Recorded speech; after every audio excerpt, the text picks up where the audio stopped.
Sameer sir, सबसे बड़ी बात यह है कि अरविंद केजरीवाल लगातार आज उनसे एक सवाल पूछा गया और सवाल ये था कि एलजी ने कह रहे हैं कि जेल से सरकार नहीं चलेगी। उन्होंने कह दिया कि राजनीतिक साजिश है और इसका जवाब जनता दे देगी।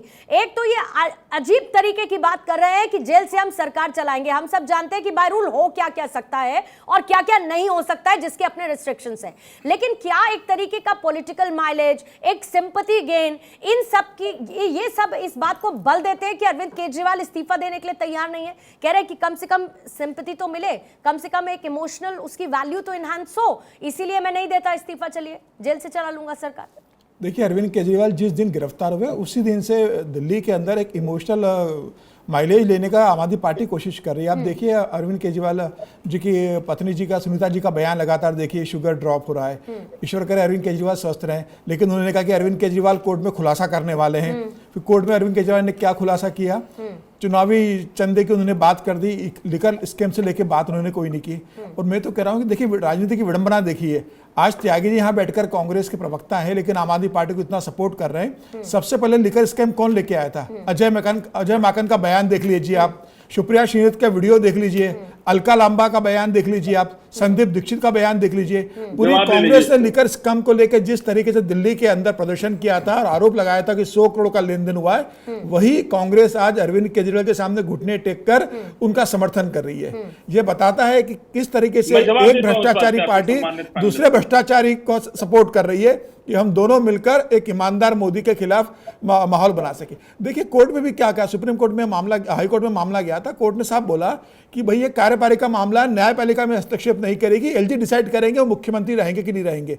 मुझे लग रहा है कि अरविंद केजरीवाल को जब आज जिस तरीके से 4 दिन की कस्टडी मिल गई है, 3 तारीख को हाईकोर्ट में सुनवाई होने वाली है अरविंद केजरीवाल की, उस समय के बाद तय हो जाएगा अरविंद केजरीवाल मुख्यमंत्री रहेंगे कि नहीं रहेंगे। और मुझे लगता है कि केंद्र सरकार या भारतीय जनता पार्टी, खासतौर से भारतीय जनता पार्टी, इस बात को देख रही है कि केजरीवाल जनता के बीच ये पूरा एक्सपोज होते रहे, ये पता पड़ता रहे कि सत्ता के कितने लोभी हैं और किसी भी स्थिति मुख्यमंत्री का पद नहीं छोड़ना चाहते। मुझे लग रहा है जब 4 दिन बाद इनकी रिमांड जब खत्म होगी, जब इन्हें तिहाड़ जेल में भेजा जाएगा, तब अरविंद केजरीवाल के पास दूसरा ऑप्शन नहीं रहेगा अपना मुख्यमंत्री पद छोड़ने का, क्योंकि उस समय एलजी और केंद्र सरकार कह देगी कि आप जेल से सरकार नहीं चला सकते। क्या जेल में कैबिनेट की बैठक लेंगे? दिल्ली के लोगों को मिलना होगा समस्या के लिए, तो जेल में आएंगे, ठीक है, अधिकारी को जेल में बुलवाएंगे, वो संभव ही नहीं है जेल मैनुअल में। तो मुझे लग रहा है अरविंद केजरीवाल की भी ये कोशिश है कि 3 अप्रैल को जो हाईकोर्ट में सुनवाई होने वाली है, अगर अरविंद केजरीवाल को राहत नहीं मिलती है, तिहाड़ जेल जाते हैं, तो अरविंद केजरीवाल के पास इस्तीफा देने के अलावा कोई चारा नहीं होगा। और रहता है उन्हें इस्तीफा देना पड़ेगा, क्योंकि एलजी गृह मंत्रालय को रिपोर्ट करेंगे और गृह मंत्रालय कह देगा या तो इस्तीफा दो। तो आप ये कह रहे हैं कि इसमें उपराज्यपाल या फिर राष्ट्रपति का दखल हो सकता है? राष्ट्रपति का तो मैं बहुत संवैधानिक संकट अगर खड़ा होगा, उपराज्यपाल का दखल इसमें हो सकता है। इसलिए होगा क्योंकि एक व्यक्ति के जिद के कारण दिल्ली के 2 करोड़ की जनताओं की समस्या जो होगी, उसको तो मतलब लावारिस नहीं छोड़ा जा सकता ना। मुख्यमंत्री जेल में, इसका मतलब यह तो नहीं कि पूरा प्रशासन पंगु बन जाएगा, कोई तो चलाएगा ना। अगर अरविंद केजरीवाल नहीं छोड़ेंगे तो इसमें गृह मंत्रालय और केंद्र सरकार दखल देकर देखेगा कि कैसे दिल्ली को नया मुख्यमंत्री जाए, कैसे दिल्ली की जनता को सेवा कोई नेता करे। जब केजरीवाल अगर जेल में चले जाएंगे तो तय उन्हें मुख्यमंत्री का पद छोड़ना पड़ेगा। 3 अप्रैल तक का केजरीवाल के पास समय है। जिस दिन हाईकोर्ट की सुनवाई खत्म होगी, उसके बाद केजरीवाल को इस्तीफा देना जरूरी हो जाएगा। ठीक है, मैं लौट रही हूं त्यागी जी, इस पर आप अपनी प्रतिक्रिया दीजिएगा। गांवकर जी जो कह रहे हैं उसका जवाब, और उसके बाद सैयद जवाद आपके पास आती हूँ। बिल्कुल, देखिए पूर्णिमा जी, समीर जी वरिष्ठ पत्रकार हैं, उनको पत्रकारिता का पूरा धर्म निभाना चाहिए, और वो कोई सर्टिफिकेट देने वाले नहीं होते हैं कि कौन भ्रष्टाचारी है और कौन कट्टर ईमानदार है। वो मुझे लगता नहीं है कि पत्रकार को एक ये काम करना चाहिए, उसको एक निष्पक्ष चश्मे से दोनों ही पार्टियों को या सभी पार्टियों को देखना चाहिए। उन्होंने जिस तरह से हमको सर्टिफिकेट दिया, वो कोई सर्टिफिकेट बांटने वाले नहीं है, और इसको हम खारिज करते हैं। उन्होंने कुछ फैक्ट्स गलत कोट किए क्या त्यागी जी? उन्होंने बड़ी चालाकी से अपने वक्तव्य में बोल दिया कि 2 भ्रष्टाचारी पार्टी एक साथ आ रही है और कट्टर ईमानदार को उससे पहले उन्होंने ये भी कहा कि पूरे मामले को उठाने वाला कोई और नहीं बल्कि कांग्रेस थी। ये गलत फैक्ट था क्या सर? हाँ, उसी पे आ रहा हूँ, उसी पे आ रहा हूँ। मैं तो आज भी कांग्रेस पार्टी का प्रवक्ता होने के नाते ये कह रहा हूँ कि अगर केजरीवाल जी ने, आम आदमी पार्टी ने या उनके किसी भी मंत्री ने कुछ गलत किया है, तो उनको उठा के कड़ी से कड़ी सजा होनी चाहिए, जेल में जाना चाहिए। लेकिन यहाँ पे सवाल क्या है? सवाल ये है कि संवैधानिक संस्थाओं का, देखिए उनका भी प्रूफ नहीं हुआ है। देखिए आप, देखिए जोशी जी मेरी बहन है आप, लेकिन आप ऐसी बात मत करिए राष्ट्रीय चैनल पे आके।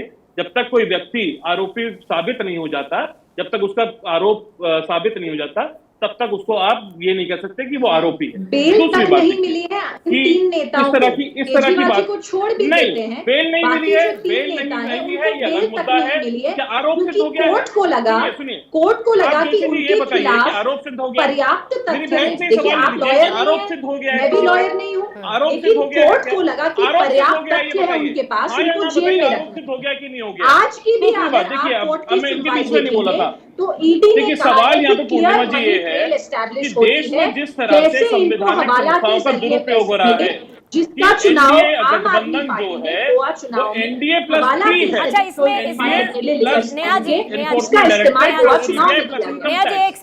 एक सेकंड त्यागी जी, इसमें क्या आप कोर्ट को भी काउंट कर रहे हैं?